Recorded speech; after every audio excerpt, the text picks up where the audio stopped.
Katolikana Podcast.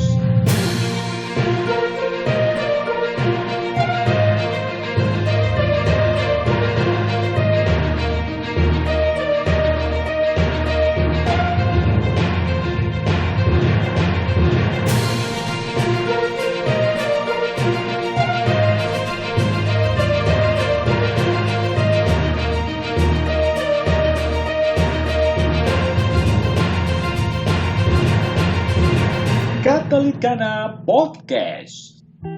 Baik, Sobat Katolikana, pandemi COVID-19 telah membuat perubahan sosial budaya kita dan juga telah mengubah perilaku dan interaksi kita.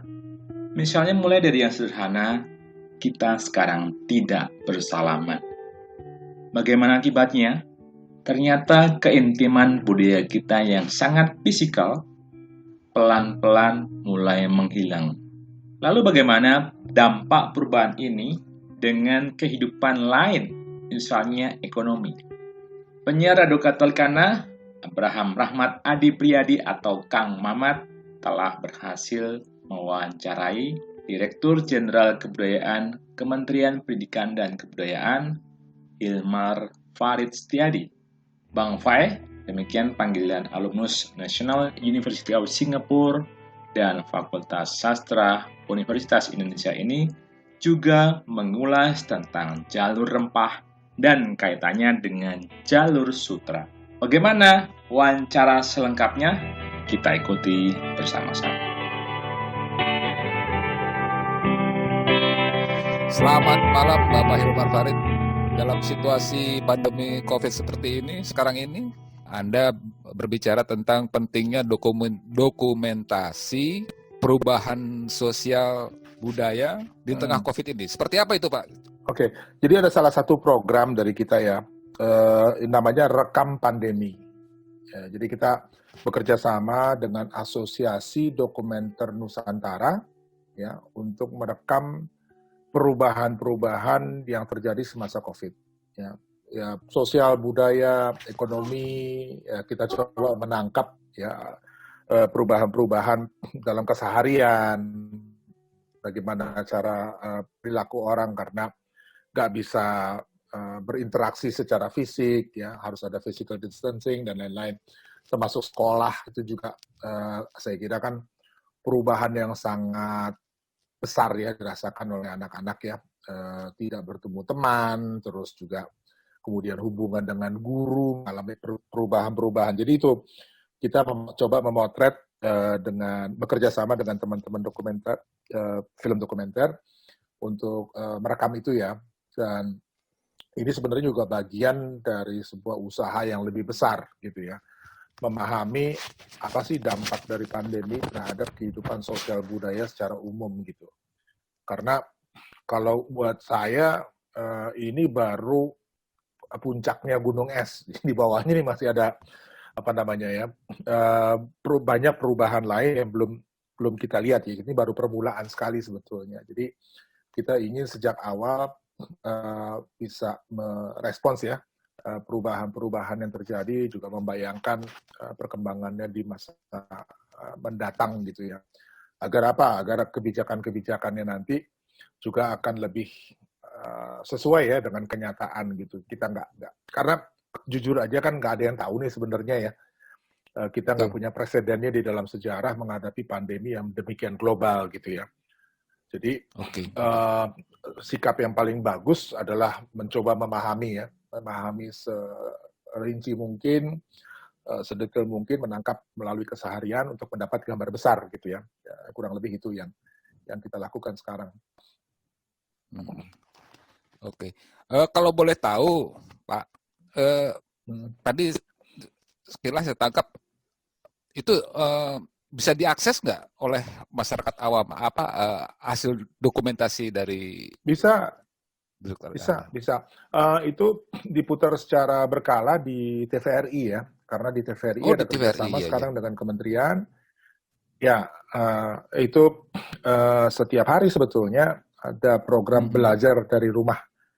Ya, dalam program itu salah satunya kita ambil hasil rekaman itu tadi ya, hasil sebetulnya sudah berupa film dokumenter ya dari teman-teman yang kita isi di program belajar dari rumah itu. Dan sambutannya bagus ya, karena kita memang coba merekam yang selama ini nggak banyak dibicarakan ya, kehidupan sehari-hari di kampung, guru, kemudian juga pemain teater tradisi gitu yang nggak selama ini kan mereka tidak mendapat sorotan dari media kayak begitu ya. Jadi ya, kita coba justru melihat peri kehidupannya mereka. Tapi itu bisa diakses. Dan sekarang sedang dalam proses juga untuk membangun satu platform digital ya untuk mempermudah akses terhadap macam-macam hal yang kita kerjakan gitu. Sehingga nanti cuma-cuma ya tentunya itu gratis gitu ya, sehingga bisa dinikmati ya oleh kalangan yang lebih luas. Jadi kalau TV kan ada kecenderungan kalau nggak sempat nonton ketinggalan gitu ya. Kalau ini kita masukin semua, jadi kapanpun, dimanapun orang bisa mengakses. Iya.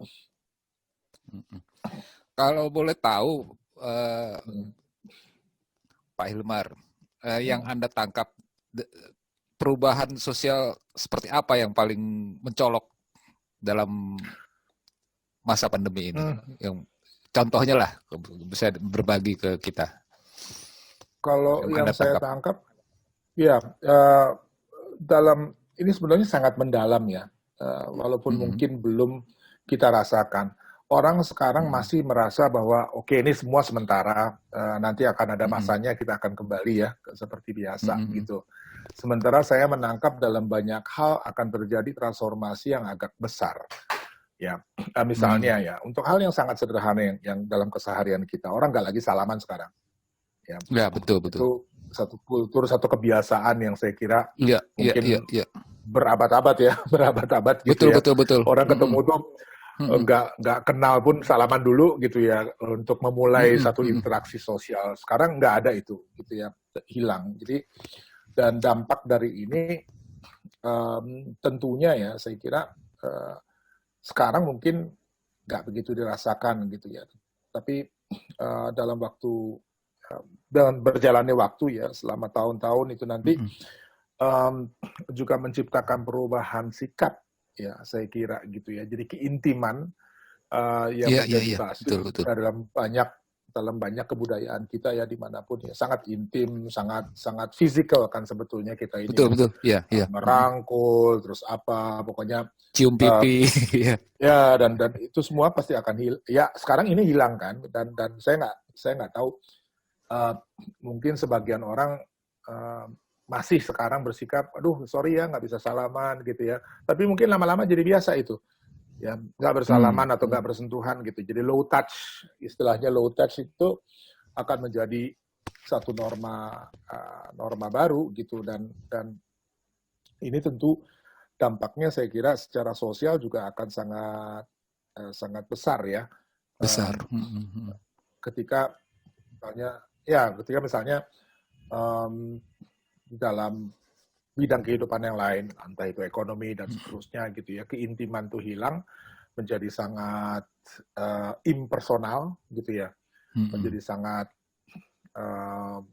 mungkin apa ya istilahnya dingin gitu ya, keintimannya itu hilang, tentu juga dampaknya terhadap banyak praktek di dalam banyak bidang ya, ekonomi termasuk. Saya kira juga akan mengalami pergeseran. Ini belum lagi kalau kita berbicara tentang kebiasaan di dalam bidang ekonomi pasar ya. Pasar ini sangat terancam saya kira gitu ya. Bukan pasar dalam pengertian pasar ekonomi saja ya, tapi bukan institusi pasarnya, tapi pasar fisik gitu ya. Jadi orang datang untuk berinteraksi. Pasar kan bukan hanya soal jual beli ya. Kan juga interaksi sosial sebetulnya. Norma dibentuk di sana, pranata dibentuk di sana gitu. Jadi ini semua akan mengalami pergeseran-pergeseran yang tentu terus terang ya belum ada yang tahu gitu ya ke depan itu akan seperti apa gitu ya. Tapi yang menurut hemat saya akan sangat mengalami tantangan semua prinsip solidaritas sosial, gotong royong, semua konsep-konsep yang sebenarnya basisnya itu adalah ikatan ikatan non ekonomi gitu, itu akan mengalami tantangan besar ke depan gitu ya. Orang mungkin prinsip-prinsip seperti untung rugi dan segala macam ini akan semakin menonjol gitu ya. Kalau nggak ada untungnya ngapain gua ketemu, kurang lebih begitu ya. Iya, betul. Ininya sikap yang akan muncul gitu ya. Ya untuk apa ya? Udah mah ada resiko pandemi tertular dan segala macam, ngapain saya harus investasi waktu dan juga mengambil resiko untuk sesuatu yang nggak membawa keuntungan langsung gitu untuk saya. Keuntungan di sini ya tentu bukan hanya materi dalam itu, tapi keuntungan untuk bertahan hidup ya. Jadi Betul. Manusia saya kira secara umum sedang didorong ke dalam ke level yang sangat instingtif gitu ya. Merespons situasi ini, pokoknya saya selamat dulu deh gitu. Itu kan agak merata sekarang kita lihat gitu ya. Dan terus terang saya juga belum bisa membayangkan ya kehidupan sosial semacam apa tuh ya ketika ini hal-hal seperti ini yang mungkin dulu kita anggap selfish dan seterusnya sekarang menjadi norma dan dianggap bagus. Kalau kita nggak salaman sama orang, pakai masker, kalau perlu jauhi kerumunan, dengan kata lain kan menjadi asosial ya. Ya. Dan kalau semua ini kemudian menjadi norma yang dianggap virtue, dianggap baik, dianggap justru sesuatu yang harusnya dipegang, ya pastilah perubahannya akan sangat besar ya terhadap. Ya karena ini berkaitan langsung dengan survival kita ya, Pak ya. Betul. Jadi, tapi di sisi lain kita juga melihat perkembangan media yang mungkin nggak ada presidennya juga itu, ya. Ini kan percakapan seperti ini ya, yang bisa langsung suara, image, bahkan video ya, gambar bergerak muncul. Waktu kita kecil adalah impian, science fiction. Iya, ya, Star Trek dan segala macam ya. Wah, hebat ya bisa ngomong sama orang di tempat dia jauh. Sekarang realitas kita sehari-hari gitu ya. Dan saya kira dalam ini mengalami di masa pandemi ini kan mengalami percepatan kan, komunikasi digital ini kan mengalami percepatan. Semua orang kemudian tiba-tiba masuk ya ke dalam ranah komunikasi digital, nggak anak sekolah, tukang sayur, semua aja gitu. Itu benar-benar jadi terpusat gitu komunikasinya dimediasi oleh teknologi digital ini. Nah, ini membawa jenis keintiman baru.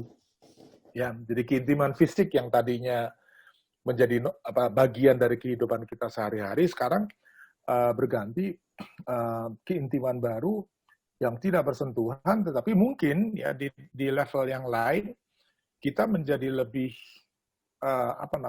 terbuka gitu ya.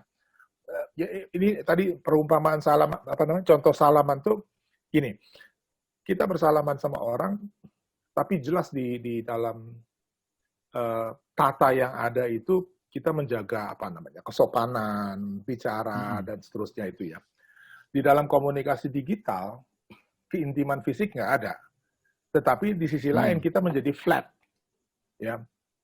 Siapapun itu, dan itu kita lihat betul ya kalau misalnya kita ikuti media sosial kan, itu namanya norma, aturan, tata krama, sopan santun kan jungkir balik semua itu. Ya. Iya, betul. Dan tiba-tiba betul. Semua nggak presiden, nggak menteri jadi mas bro gitu ya. Jadi iya. Semua menjadi trivial gitu ya. Betul. Hierarki sosial tiba-tiba jungkir balik gitu ya. Jadi jadi keintiman yang berbeda nih gitu ya. Nah, itu yang saya anggap satu transformasi budaya yang sekarang sedang kita alami dalam skala yang besar sekali karena ini praktis semua orang kena dan berlangsung dalam waktu yang sangat singkat. Gitu. Iya. Dan ya tentunya ya dalam setiap proses seperti ini ada yang kita sebut gegar budaya gitu ya. Jadi orang juga belum bisa menempatkan dirinya di dalam konfigurasi baru ini dengan dengan enak gitu ya. Jadi masih banyak kebimbangan, masih banyak marah-marah, dan kita lihat ya komunikasinya kan riuh sekali gitu ya. Sekarang ini seperti nggak ada katakanlah pemersatu gitu ya, rallying pointnya nggak ada gitu. Jadi wah tuh diskurs wacana kemana-mana, hoax bersambut dengan sejarah, fakta sejarah dan seterusnya itu saya kira memang karakteristik yang khas ya dari satu masa sebutlah pancaroba gitu ya, perubahan musim, perubahan transformasi kebudayaan yang skalanya memang sangat besar gitu.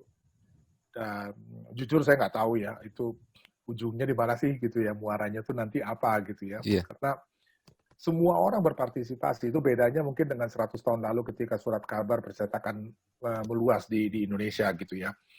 Sekarang ini semua orang terlibat gitu. Sangat demokratik.